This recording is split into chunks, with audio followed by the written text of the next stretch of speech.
የኢቢኤሶቹ ጋዜጠኞች ሁለቱ ዮናስ ከበደና ሉላ ገዙ በጣም ይመቹኛል። ማለት እንዲሁ ሳያቸው ንግግራቸውና አድራጎታቸው የሚገናኝላቸውና በእርግጥም ልበቀና ይመስሉኛል።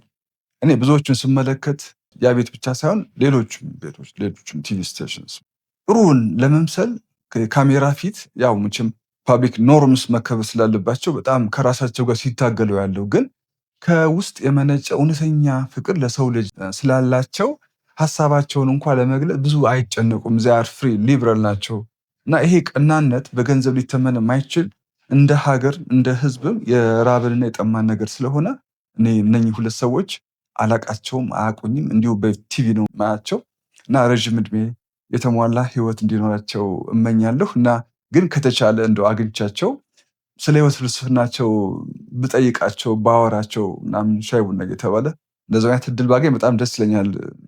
ቅርብ የሆናችሁ ይህን ቪዲዮ አድርሱልኝ። በተረፈ ሪፖስት፣ ሼር፣ ሊንክ ኮፒ ማድረግ እንዳይዘነጋ፣ ፎሎ ማድረግም እንደዚሁ። ያው ብዙዎቹ ቪዲዮዎችን ዩቲዩብ ላይ ስለምንለቃቸው ዲያሌክቲክስ ሚዲያ ብላችሁ ዩቲዩብ ገብታችሁ ሰብስክራይብ አድርጋችሁ ብትከታተሉ፣ ኮሜንት ብታደርጉ፣ የሀሳብ ገበያ እንድንፈጠር ብታደርጉ ደስታውን አልችለውም። ዊ ዎክ ዘ ቶክ፣ የምናወራውን እንኖረዋለን።